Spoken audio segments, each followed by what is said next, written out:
नमस्कार, स्वागत है आपका मुनाफे की मंडी में, जहां हम आपको कमोडिटी मार्केट की तमाम बड़ी खबरें और साथ ही आपको इंट्राडे, पोजिशनल और लॉन्ग टर्म के लिए कॉल्स देते हैं। साथ ही हाजिर बाजार की खबरों के साथ देश भर के मंडियों का अपडेट भी हम लेकर आते हैं। आज हमारे साथ 4 मेहमान हैं जो अगले आधे घंटे तक आपको आपकी रणनीति बनाने में मदद करेंगे।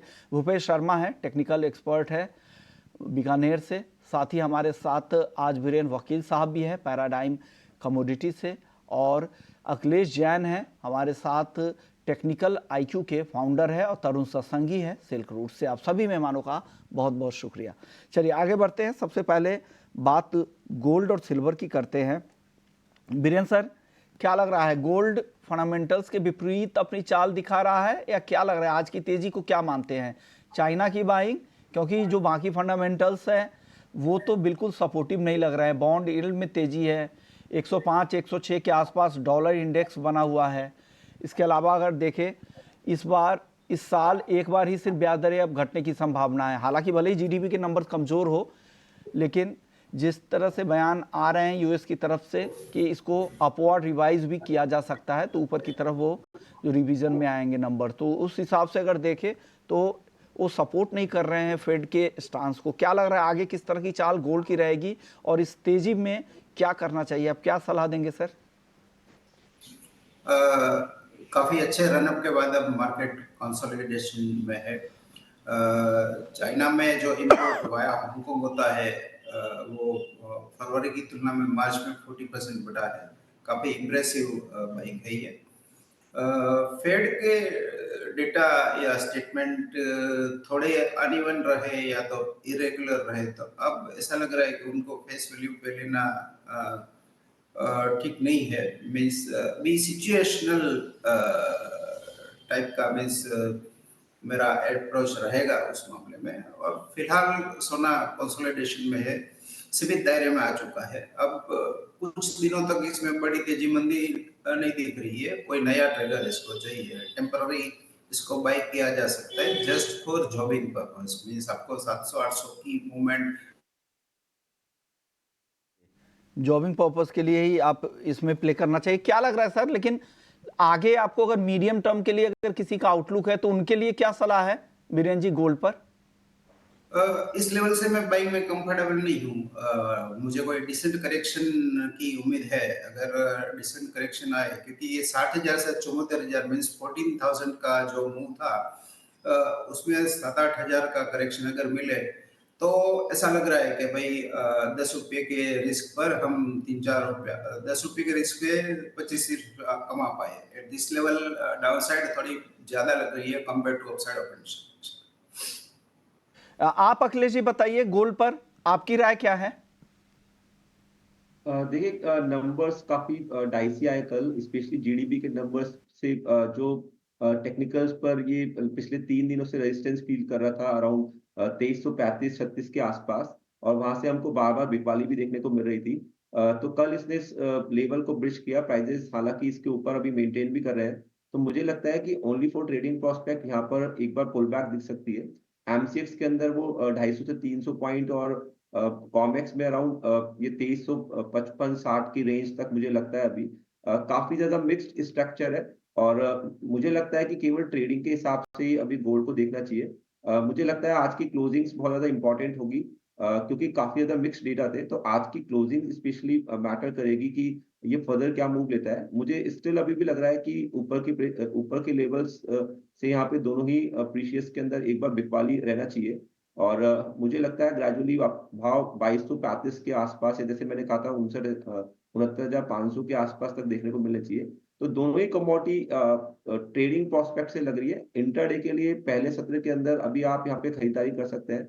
ऊपर में सिल्वर अप्रोक्सीमेट 300-400 पॉइंट, यानी यहाँ पे 81,700 के आसपास तक मुझे लगता है, इसके ऊपर अभी नहीं लगा है। और वहीं गोल्ड भी अप्रोक्सीमेट 71,000, 650-700 तक की रेंज में लगता है।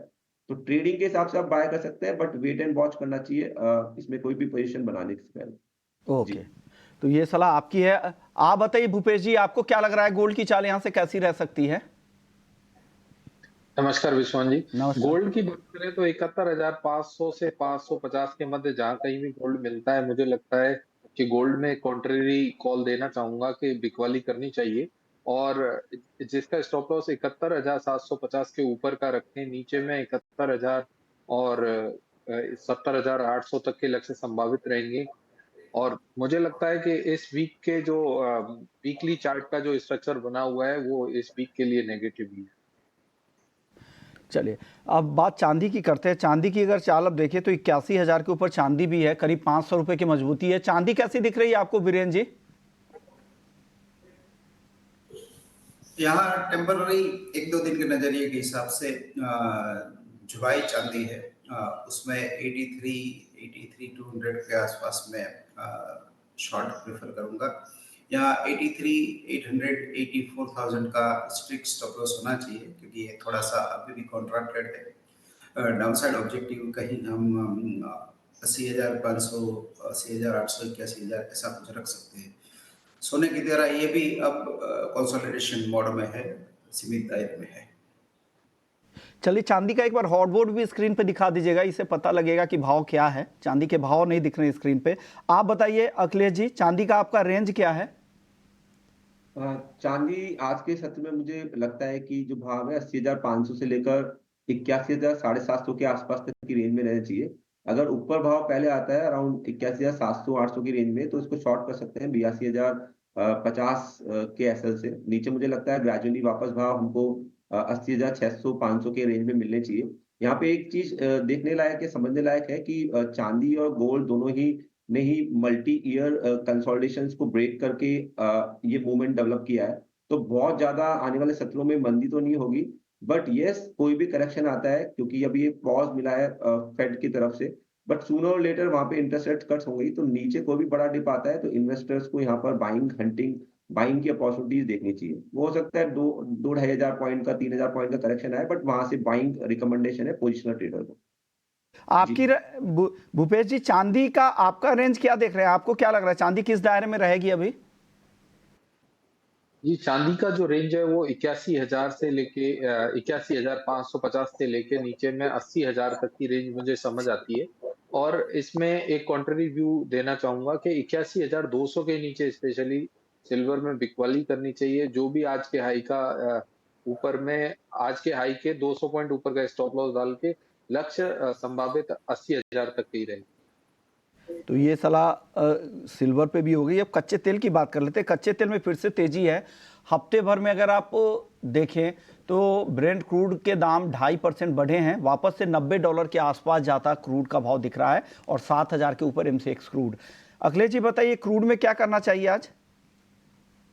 क्रूड जैसे लाइक कल के शो में मैंने कहा था कि मुझे थोड़ा सा अपसाइड लग रही है। हालांकि वॉलेटाइल ट्रेड के अंदर प्राइसेस ने एक बार प्रेशर बनाया था कल जीडीपी के नंबर्स के बाद में, बट हालांकि हमने आज एक गैप अप अच्छा रैलीज में देखा है। बट मुझे लगता है कि जो भाव है नाइमेक्स के अंदर अभी एक बार 84.5 से लेकर $80 की रेंज में रहेंगे। तो अगर इस कॉन्ट्रैक्ट के अंदर मई वायदा के अंदर आप ट्रेड करना चाहते हैं, तो मेरे हिसाब से 7,000 का पुट एंड कॉल दोनों ही आप सोल्ड कर सकते हैं, जिसका जो प्रीमियम है 350 के आसपास अभी बन रहा है। तो मुझे लगता है कि अपर और डाउन साइड दोनों ही रेंज यहाँ पे कवर होनी चाहिए। और अगर यही दायरा बना हुआ रहता है, तो आप जो भी प्रीमियम कलेक्ट कर रहे हैं उसका 80% शेड होने पर अपनी प्रॉफिट्स को बुक कर सकते हैं। तो पुट एंड कॉल दोनों ही बेच के काम कर सकते हैं इन भाव में। ओके, जी। पुट और कॉल दोनों बेचने की सलाह है 7,000 के स्ट्राइक की। चलिए, अब आपसे बीरेन सर समझते हैं। आप बताइए सर, क्रूड की चाल, ब्रॉडर मार्केट, ब्रॉडर राय बताइए आप। इंट्राडे के लिए नहीं, पोजिशनली अगर किसी को व्यू बनाना है कच्चे तेल पर, तो क्या लग रहा है यहाँ पर क्या होने वाला है?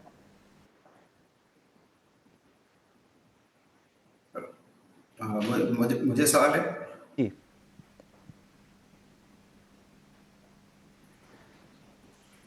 बीरेन जी, मुझे आप। सवाल है। जी जी, आपसे सवाल है सर।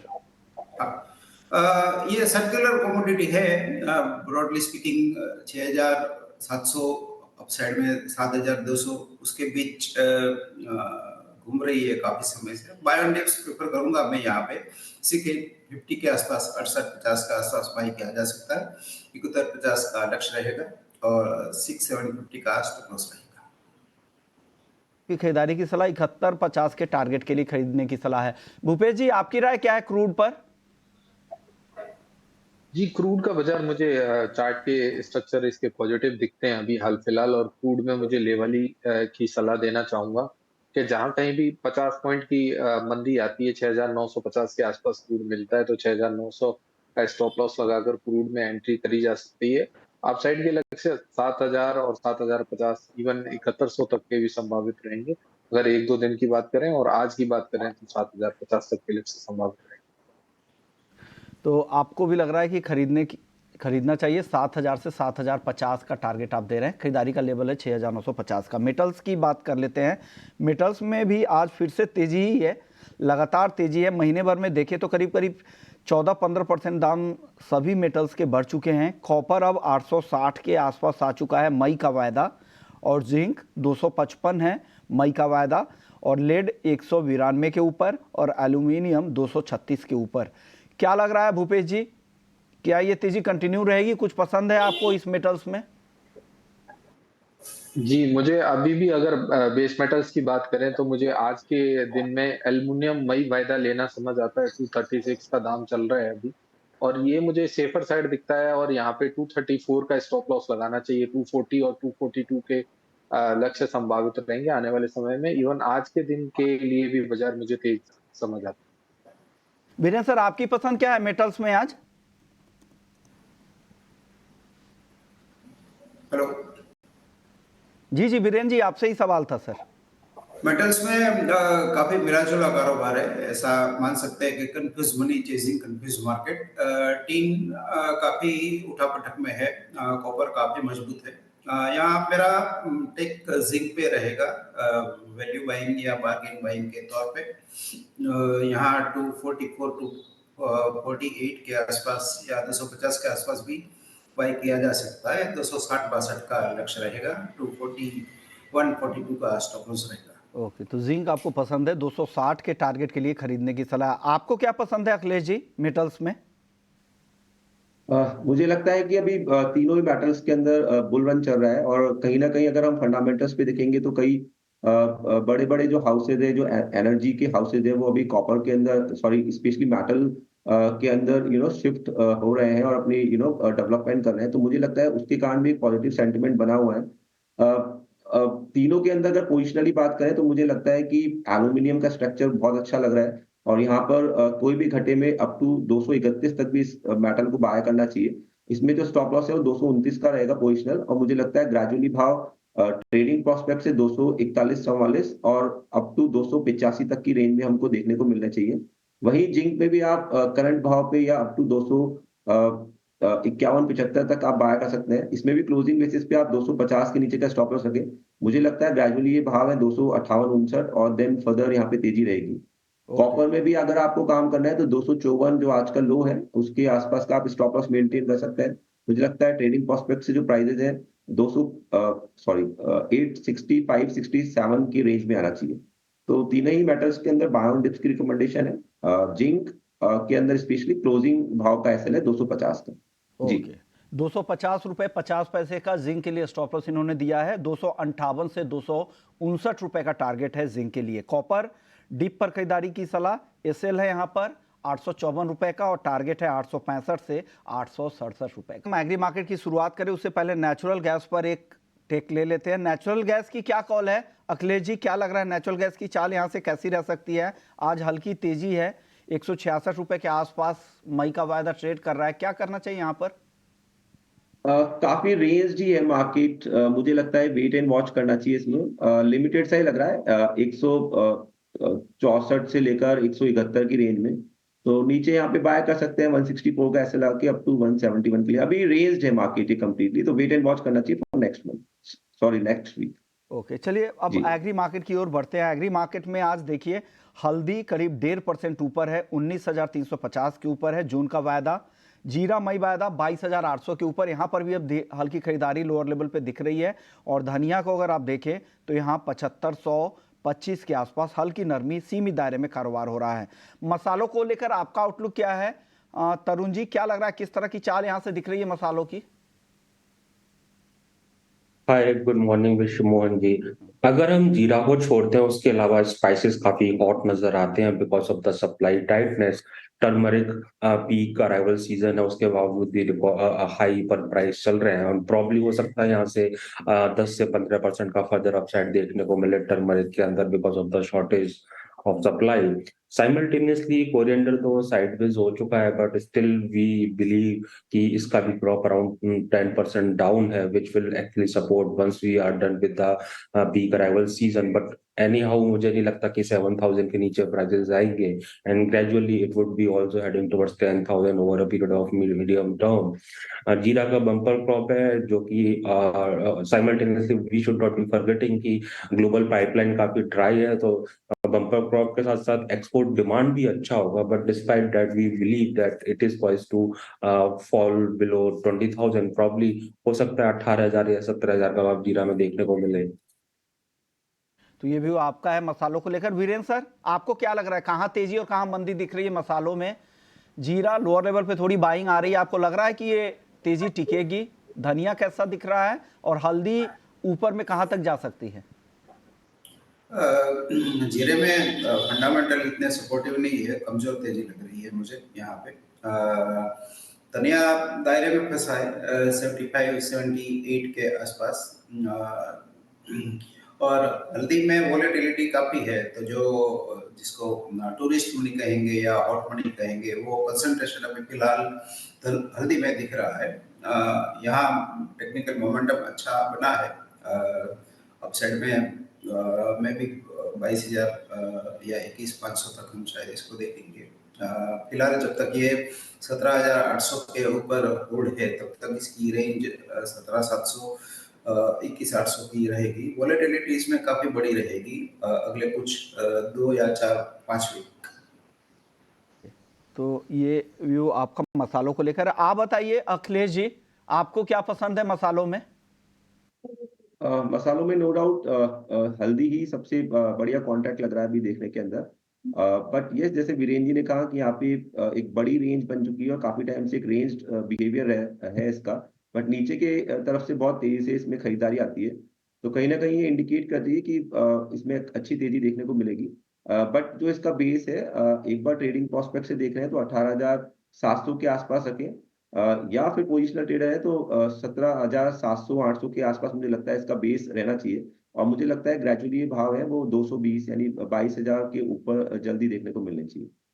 22,000 बाय का, ऑन डिप्स का रिकमेंडेशन है। 22,000 का टाइम फ्रेम क्या है अखिलेश जी हल्दी में?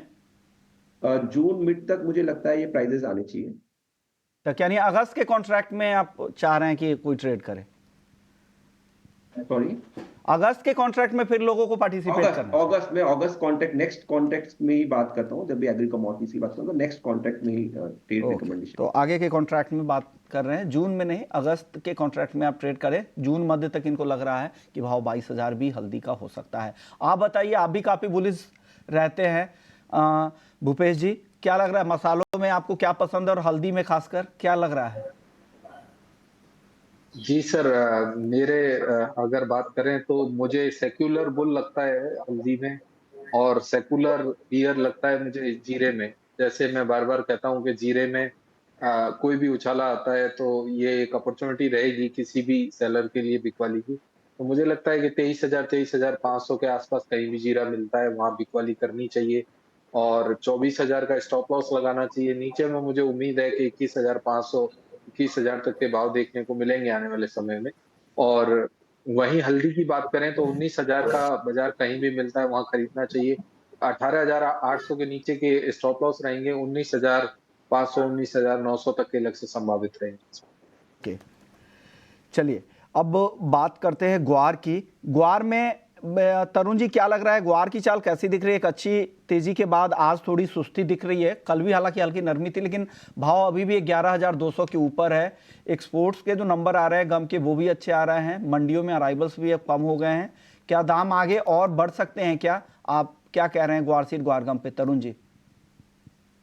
आई थिंक ग्रेजुअल अपसाइड आ सकती है, लेकिन ओवरऑल अगर हम स्ट्रक्चर देखें तो मेरे को कंसोलिडेशन नजर आता है। 5500 के आसपास बार सीड है, प्लस माइनस आप 300 कर सकते हैं। कम की बात करें तो 10 से 13,000 के बीच में रह सकता है। अभी डिपेंड करेगा एग्जैक्टली प्लांटिंग इंटेंशन क्या निकल के आता है, और मॉनसून जिस तरीके से सेकंड हाफ में बेटर रहेगा, ओवरऑल सीजन एक्चुअली मॉनसून का हायर देन नॉर्मल रहेगा, तो कहीं ना कहीं that is also positive for crop.